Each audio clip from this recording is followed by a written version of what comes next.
हर महादेव दोस्तों, जय श्री कृष्णा, जय गुरु गोरखनाथ जी। आज हम पढ़ते हैं श्री गोरख महापुराण। आज हम श्री गोरख महापुराण के बारे में आपको बताते हैं। इसकी भूमिका है द्वापर के अंत और कलयुग के प्रारंभ में भगवान विष्णु ने नव नारायणों को द्वारका से लाने के लिए नारद मुनि को भेजा। उस वक्त भगवान श्री कृष्ण सोने के सिंहासन पर पधार रहे थे। उनके पास ही उद्धव जी विराजमान थे। इतने में ही कवि हरि नारायण, प्रबुद्धि, पिठलापन, ध्रुवमीन, करभंजन, नाथ वगैरह नव नारायण अंतरिक्ष विमान द्वारा आ पहुंचे, जिन्हें आया जान विष्णु भगवान ने सिंहासन से उठकर उन्हें आलिंगन करके अपने पास ही सिंहासन पर बिठा लिया और अपने भव्य स्वागत देखकर नवनारायण बोले, प्रभु आपने हमें यहाँ किस वास्ते बुलाया है? तब भगवान विष्णु ने कहा कि आप सबको अब कलयुग में अवतार लेना है। जिस तरह हंस दूध अलग पानी को अलग कर देता है, उसी तरह पृथ्वी पर अवतार लेकर आप सबको मृत्युलोक के द्वारा मृत्युलोक के लोगों के कष्ट हरने हैं। और भगवान विष्णु की आज्ञा सुनकर कवि नारायण बोले, प्रभु हमें अवतार लेने किस प्रकार लेना है और किस प्रकार लेना होगा और क्या करना होगा, उसके लिए कृपा करके हमें बतलाएं। इतना सुनकर विष्णु भगवान बोले, आप सब पृथ्वी पर अवतार लेना, नाथ संप्रदाय स्थापित करेंगे पृथ्वी पर अवतार लेकर।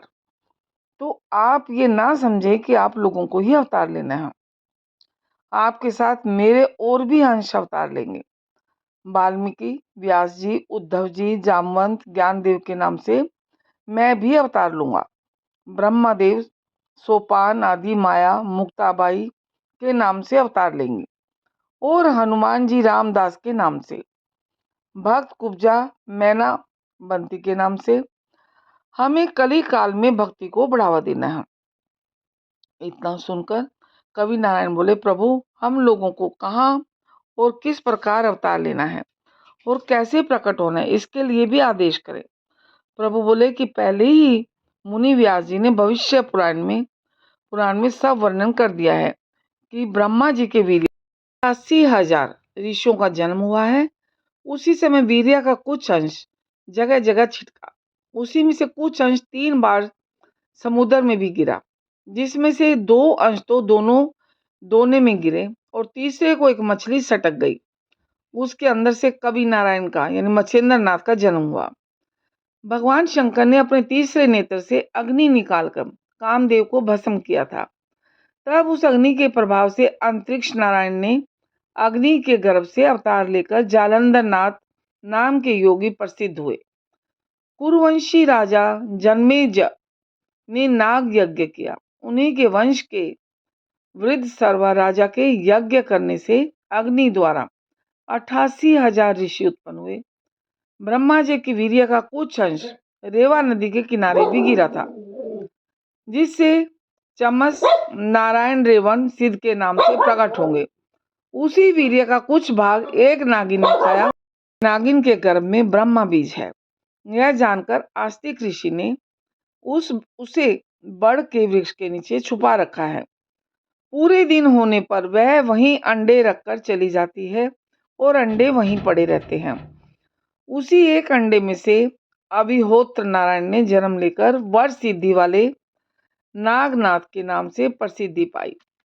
मच्छेंद्र नाथ का सिद्ध किया हुआ सूर्य यंत्र गोबर के ढेर पर फेंकने से ब्रह्मो हरि नारायण प्रकट होंगे और गोरख गुरु के नाम से प्रसिद्धि पाएंगे। दक्ष प्रजापति की कन्या पार्वती को शादी के मंडप में देखते ही ब्रह्मा जी का वीर्यपात हुआ, जिससे उन्होंने शर्मिंदा होकर उसे चारों ओर पैरों से पृथ्वी पर रगड़ दिया। उससे 60,000 बाल खिल्द ऋषि जन्मे और जो कूड़े के साथ भागीरथी गंगा में जा गिरा था, वह उषा के झुंडों में अटक गया, जिससे पिठलापन प्रभु प्रकट होकर चरपटी नाथ नाम से प्रसिद्ध होंगे। कैलिक मुनि ने अपना भिक्षा का पात्र आंगन में धरा, जिसमें अचानक सूर्य का वीर्य टपक गया। ऋषि ने उस भिक्षा पात्र को ढक दिया जिससे राजा भर्तृहरि का जन्म हुआ।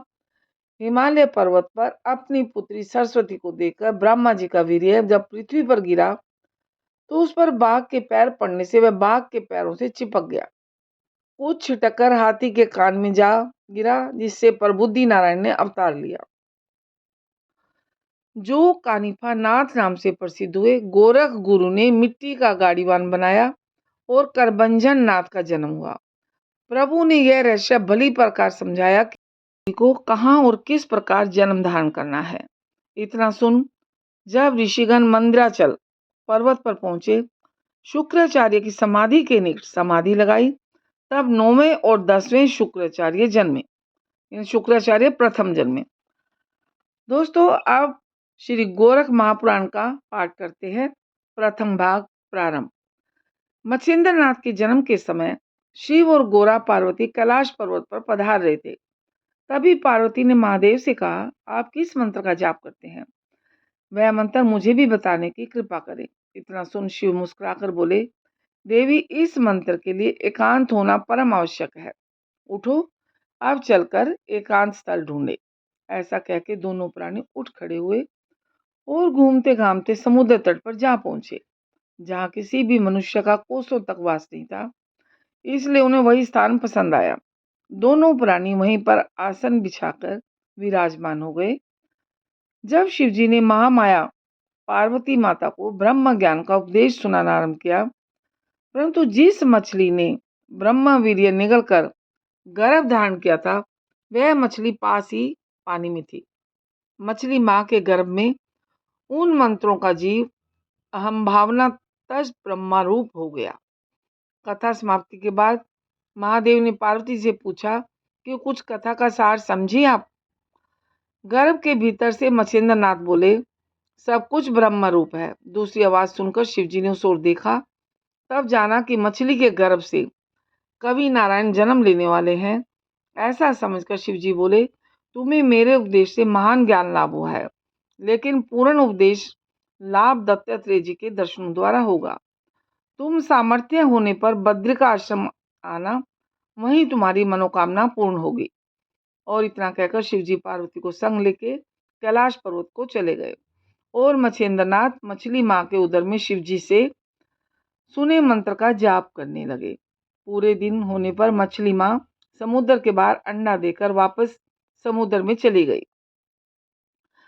कुछ समय उपरांत एक बगुला मछली पकड़ने समुद्र तट पर आया और वहां अंडा पड़ा देखकर अपनी तेज चोंच से अंडा फोड़ने लगा।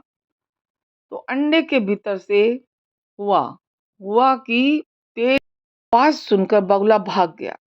कुछ देर बाद कामिक नाम का एक मछुआरा वहां आया और सूर्य के समान तेज मुख वाला रोता हुआ बालक देखकर उसका दिल भर आया और वह सोचने लगा कि प्रभु का प्रसाद तो मुझ अभागे को मिला दिखाई देता है। इतने में आकाशवाणी हुई, हे कामिक, यह बालक यहाँ तो तड़प तड़प कर मर जाएगा। यह कवि नारायण का अवतार है। इसे अपने घर ले जाकर पुत्र समान इसका लालन पालन कर और इसका नाम मच्छिंद्र नाथ रखना। तेरे सब पाप नष्ट होकर सारा कुल तर जाएगा और पृथ्वी पर तेरा नाम अमर हो जाएगा। आकाशवाणी सुनकर कामिक बालक को अपने घर ले जाकर अपनी पत्नी से बोला, यह बालक हमें भगवान ने दिया है। पत्नी ने बालक को गोद में लेकर दूध पिलाया। तब तक कामिक ने सारी कथा जो है सारी घटना बयान कर दी और तब सार दत्ता ने खुश होके बालक को नहला धुला कपड़े पहना झूले में झुला दिया। एकाएक अपूर्व सुंदर बालक के मिलने से पति पत्नी दोनों की आनंद हुआ, दोनों को बहुत। धीरे धीरे बालक मच्छिंद्रनाथ 5 साल का हो गया।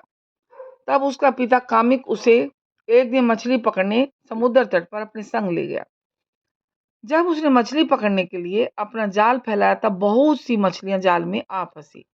मच्छिंद्र के पिता ने उन्हें टोकरे में भरकर बेटे के पास लाकर रख दिया। अपने पिता का यह कार्य देखकर बालक ने सोचा, मेरे मातृवंश का हनन करने वाले कसाईयों जैसा कार्य मेरा पिता करे, यह मैं बर्दाश्त कैसे कर सकता हूँ। आस्तिक ऋषि ने जिस तरह जन्मेजय के यज्ञ में सर्पों के कुल को बचाया था, उसी तरह मुझे भी अपने पिता को समझाकर यह उद्योग बंद करवाना चाहिए। ऐसा विचार करके बालक मच्छिंद्र ने एक एक मछली पानी में डालकर सारा टोकरा खाली कर दिया। कामिक जब दोबारा की पकड़ी हुई मछलियां लेकर मच्छिंद्र के पास आया और उसे टोकरे को खाली देखा तो अपने बेटे की करतूत समझ गया। कामिक मच्छिंद्र को धमकाकर बोला, मैं तो इतनी मेहनत से मछलियां पकड़ कर लाता हूँ और तू पानी में बहा रहा है। अब खाएगा क्या? खा, भीख मांगनी पड़ेगी, भीख। अब मछलियां पानी में मत छोड़ना। इतना कहकर वह तीसरी बार मछलियां पकड़ने के लिए पानी में चला और मछलियों के कारण पिता से पड़ी डांट से मच्छिंद्र को काफी दुख हुआ। उसने सोचा, मेरा ये अधर्मी पिता मानने वाला नहीं है, इसे तो भीख मांगकर खाना ज्यादा अच्छा है, इसलिए खाना खाऊंगा, भीख मांगकर ही खाऊंगा। पिता को मछलियां पकड़ने में मगन देख उसकी नजर से बचकर वह बद्रिका आश्रम के रास्ते चल दिया। मच्छिंद्रनाथ काफी दिनों बाद घूमता फिरता बद्रिका आश्रम जा पहुंचा। वहां पहुंचकर उसने 12 साल तक कठिन तपस्या की, जिससे शरीर ढांचा मात्र ही रह गया और शरीर में हड्डियां ही हड्डियां दिखाई देती थी। इधर भगवान दत्तात्रेय शिवालय पधारे और शिवजी की उपासना कर महादेव का मन मोह लिया। तब शिवजी ने पूछा, भुजा भेंट तब शिवजी ने भुजा भेंट देकर आलिंगन किया और अपने पास बिठाकर एक ने दूसरे का कुशल समाचार पूछा। फिर दोनों बद्रिकाश्रम की रमणीकता देखने चल पड़े और धर्म चर्चा करते हुए उसी वन के निकट जा पहुंचे जहां मच्छिंद्रनाथ तप कर रहे थे। जब भाग्य उदय होता है तो इसी प्रकार कारण बन जाता है कोई ना कोई। इसी कारण से शिवजी को दत्तात्रेय जी को साथ लेकर वन विहार की इच्छा हुई। दोनों को ही बद्रिका आश्रम की वन शोभा देखकर बहुत ही आनंद हुआ। तो दोस्तों, यह था गोरख महापुराण का प्रथम भाग और भूमिका। आप सबको कैसा लगा? अगर अच्छा लगा है तो इसे लाइक करिए, ज़्यादा से ज़्यादा लोगों को शेयर करिए और ऐसे ही और अगला भाग सुनने के लिए दूसरा भाग गोरख महापुराण का दूसरा भाग हम कल सुनाएंगे। उसके लिए अगर आप चैनल पर नए हैं, अगर सुनना चाहते हैं तो चैनल को सब्सक्राइब कीजिए, लोगों को ज़्यादा से ज़्यादा शेयर कीजिए ताकि और लोगों को भी इसकी जानकारी हो सके। तो कल मिलते हैं दूसरे भाग के लिए, कल मिलेंगे, कल दूसरा भाग सुनेंगे। धन्यवाद।